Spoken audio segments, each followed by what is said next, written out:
नमस्कार दोस्तों, आज हम एक बहुत ही जरूरी मेडिकल टॉपिक पर बात करने वाले हैं। अस्थमा और सीओपीडी में क्या अंतर है। अक्सर लोग इन दोनों बीमारियों को एक ही समझ लेते हैं, लेकिन मेडिकल साइंस में अस्थमा और सीओपीडी का बिल्कुल अलग बीमारियां हैं। तो दोस्तों, आज हम पूरे डिटेल से बताने वाले हैं अस्थमा और सीओपीडी में क्या अंतर है। तो चलिए दोस्त, स्टार्ट करते हैं। सबसे पहले हम लोग समझते हैं कि अस्थमा क्या है, फिर उसके बाद बढ़ेंगे कि सीओपीडी क्या है। इसका पहला पॉइंट में लिखा है कि अस्थमा एक क्रोनिक इन्फ्लामेटरी डिजीज है, जिसमें फेफड़ों की नलियों में यानी बोल रहा है कि ईयरवे में क्या है, सूजन आ जाती है और सिकुड़ जाती है। इसका मतलब है कि अस्थमा एक क्रोनिक इन्फ्लामेटरी डिजीज का मतलब है कि यह बीमारी जो होता है कि अस्थमा लंबे समय से चलता हुआ आने वाला बीमारी है, डिजीज है, जो कि क्या हो जाती है कि हमारे फेफड़ों की नली में क्या हो जाती है कि इन्फ्लामेशन हो जाता है, स्वेलिंग हो जाता है, सूज जाता है।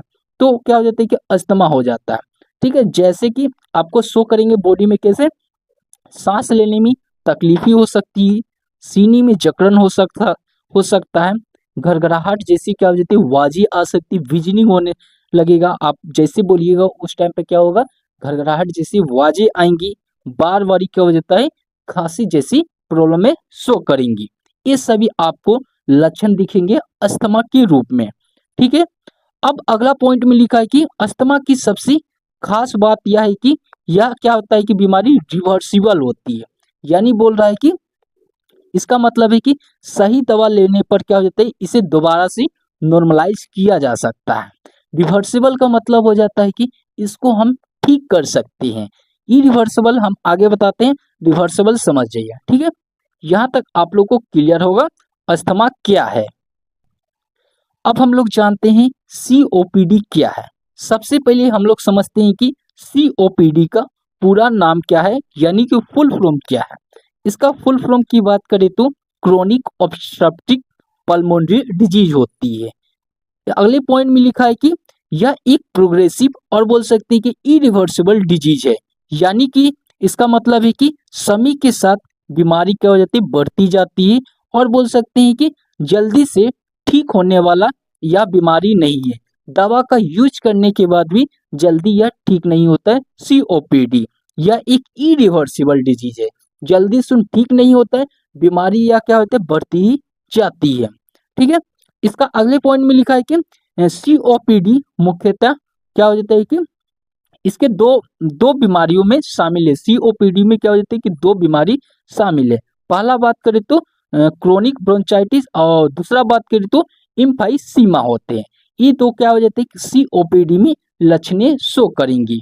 ठीक है, दो प्रकार के बोल सकते हैं कि सीओपीडी बीमारी होती है।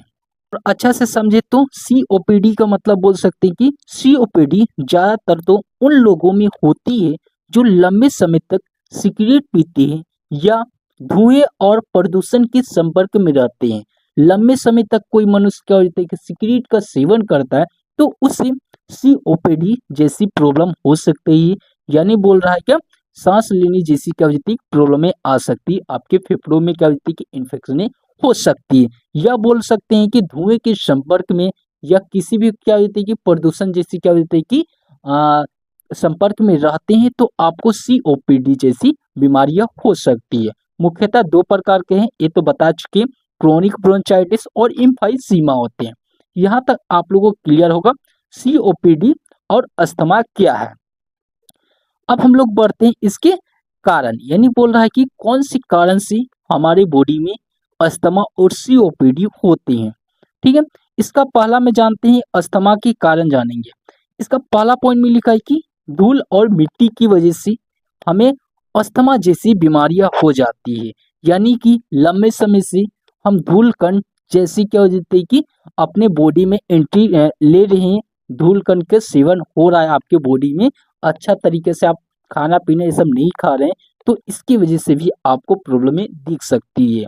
ठीक है, पहला पॉइंट है। दूसरा पॉइंट में लिखा है कि पराग जैसी क्या होती है प्रॉब्लमें ला सकती है।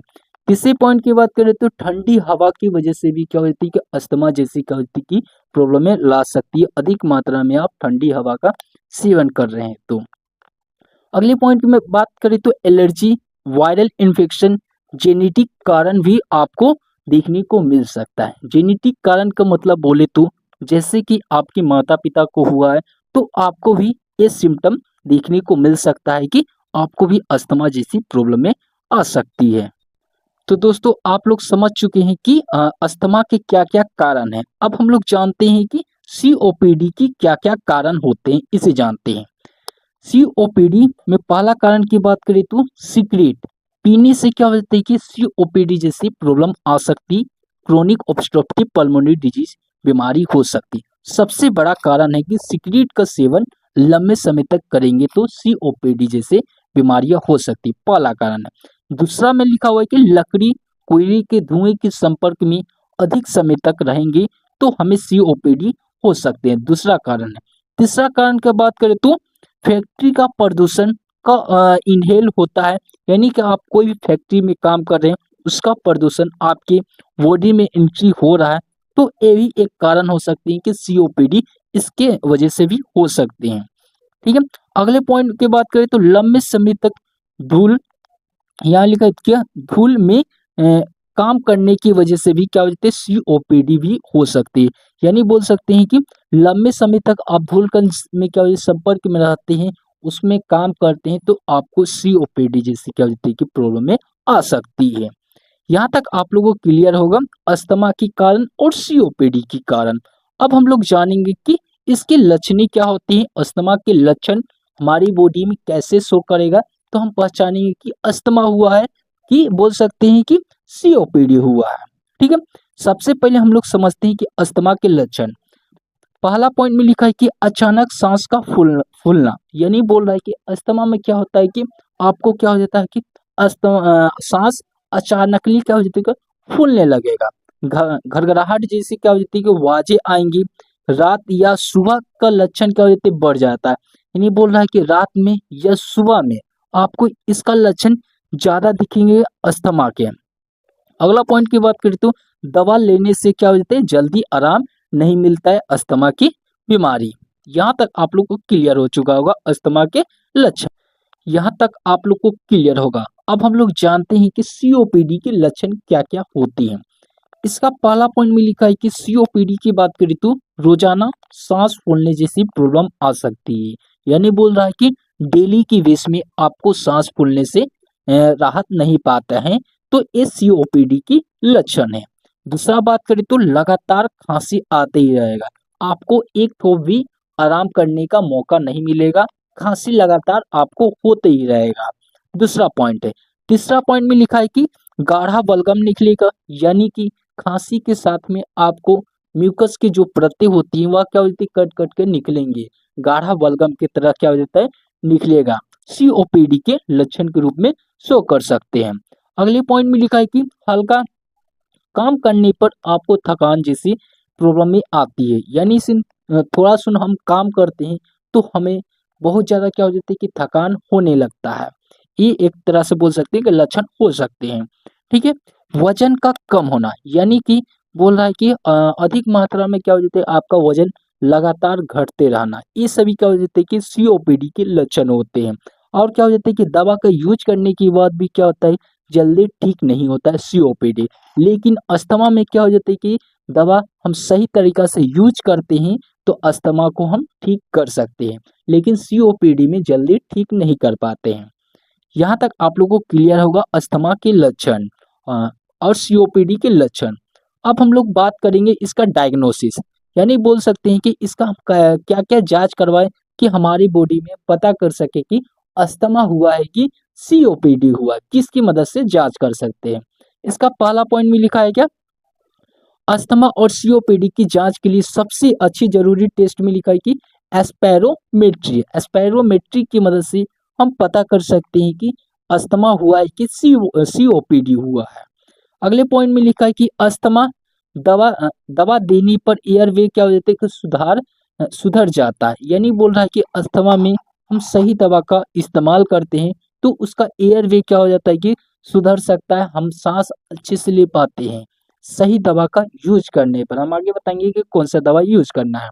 ठीक है, दूसरा पॉइंट में लिखा है कि सीओपीडी, सीओपीडी में दवा देने के बाद भी क्या हो जाता है एयर फ्लो पूरी तरह से सुधर नहीं पाता है।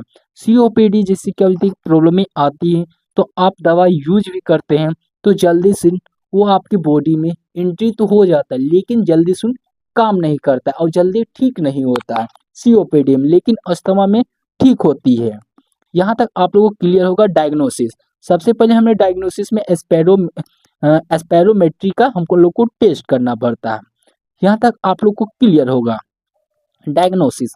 अब हम लोग बढ़ेंगे इसके ट्रीटमेंट की ओर, कौन कौन सा मेडिसिन का यूज करना है ट्रीटमेंट में। ठीक है, सबसे पहले हम लोग समझते हैं कि अस्थमा के ट्रीटमेंट की बात करेंगे। अस्थमा में ट्रीटमेंट में लिखा हुआ है कि इनहेलर कोर्टिकोस्टेरॉइड, इनहेलर कोर्टिकोस्टेरॉइड की दवा का इस्तेमाल करना है। इनहेलर कोर्टिकोस्टेरॉइड क्या होती है? यह एक ऐसी दवा होती है जो एयरवे यानी कि इन्फ्लामेशन को कम करती है।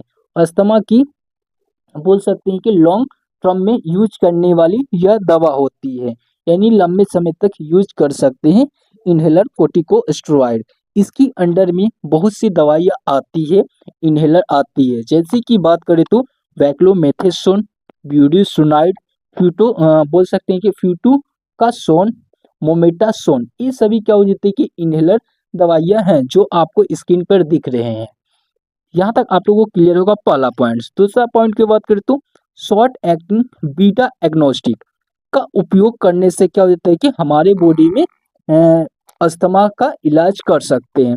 शॉर्ट एक्टिंग बीटा एग्नोस्टिक क्या है, इसका मतलब भी समझा देते हैं।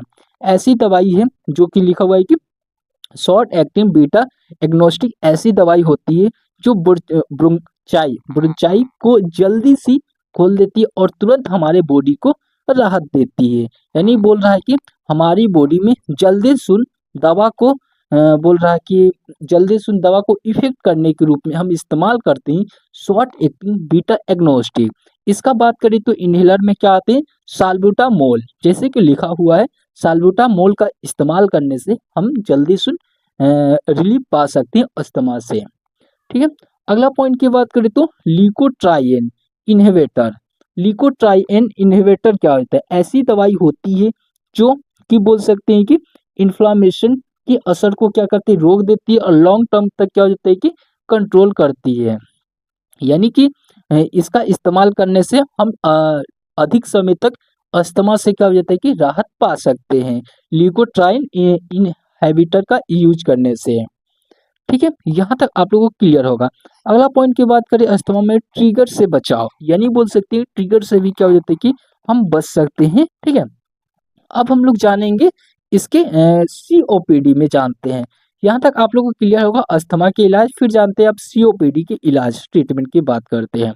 इसका पहला पॉइंट में लिखा है कि long acting bronchodilators, long acting bronchodilator का यूज करने से हम सीओपीडी का इलाज कर सकते हैं। ये ऐसी दवाइयाँ होती है लॉन्ग एक्टिंग का बात करें, लॉन्ग एक्टिंग ब्रोंकोडायलेटर की बात कर रहे हैं। ये ऐसी दवाइयाँ होती है जो श्वसन नलियों को लंबे समय तक खोल के रखती है। इसका असर 12 से 24 घंटों तक रहता है, इसलिए इसका रोजाना मेंटेनेंस थेरेपी के रूप में इस्तेमाल हम लोग करते हैं। यानी कि लॉन्ग एक्टिंग क्या हो जाता है कि 12 से 24 घंटे तक क्या हो जाता है कि यह चलने वाला क्या हो जाता है कि दवा होती है। इसका इस्तेमाल करने से सीओपीडी को हम 24 घंटा तक राहत पा सकते हैं। जैसे कि बात करें इसका दवा में क्या हो जाता है साल्बुटामोल आता है, फिमेट्रोल आता है, इंडासेट्रोल आता है। ये सभी क्या आते हैं कि लॉन्ग एक्टिंग ब्रोंकोडायलेटर्स की इनहेलर्स दवा होती है। इसका यूज करने से हम लंबे समय तक क्या हो जाता है कि यानी 24 आवर्स तक हम राहत पा सकते हैं सीओपीडी से। अब हम लोग जानते हैं कि इनहेलर एस्टेरॉयड, इनहेलर एस्टेरॉयड का मतलब बताए तो जैसे कि बोल सकते हैं कि इन्फ्लामेशन जैसी प्रॉब्लमें आती है हमारे लंग्स में, तो उस टाइम पर यूज किया जा सकता है इनहेलर एस्टेरॉयड का। यहाँ तक आप लोगों को क्लियर होगा। अगला पॉइंट में लिखा हुआ है कि ऑक्सीजन थेरेपी, ऑक्सीजन थेरेपी का मतलब समझाए तो इसका ट्रीटमेंट में तब लिया जाता है जब हमें हमारी बॉडी में पर्याप्त मात्रा में ऑक्सीजन नहीं मिल पाता है, हमारी बॉडी में ऑक्सीजन की कमी हो जाती है, तो उस टाइम पर ऑक्सीजन थेरेपी का यूज करते हैं। इसका यूज करने से हमारे बॉडी में क्या होता है कि हर एक पार्ट में क्या हो जाता है ऑक्सीजन पहुंच जाता है, हर एक जगह ऑक्सीजन पहुंच जाता है। तो यहाँ तक आप लोगों को क्लियर होगा। अगला पॉइंट में लिखा है कि स्मोकिंग पूरी तरह से आपको बंद करना पड़ेगा। यानी सीओपीडी जैसी आपको प्रॉब्लम हो रही है तो आपको स्मोकिंग को बिल्कुल नहीं लेना है। स्मोकिंग का यूज करिएगा तो आपका जो भी दवा यूज कर रहे हैं उसका बिल्कुल आपको इफेक्ट नहीं पड़ेगा, आपके बॉडी को फायदा नहीं मिलेंगे। यहाँ तक आप लोगों को क्लियर होगा सीओपीडी और बोल सकते हैं कि अस्थमा में अंतर। आपको इस वीडियो में किसी प्रकार का डाउट लगता है तो कमेंट बॉक्स में मैसेज छोड़िएगा, और वीडियो अच्छा लगेगा तो चैनल को सब्सक्राइब करिएगा, वीडियो को लाइक भी करिएगा। और इसका पूरा डिटेल में नोट्स चाहिए हिंदी प्लस इंग्लिश भाषा में तो आप मेरे टेलीग्राम चैनल को ज्वाइन कर लीजिए। वहाँ पर आपको बिल्कुल फ्री ऑफ कॉस्ट पीडीएफ के रूप में मिल जाएंगे इसका नोट्स हिंदी प्लस इंग्लिश भाषा में। तो दोस्तों यहाँ तक लास्ट वीडियो है, तो देखने के लिए thanks for watching this video.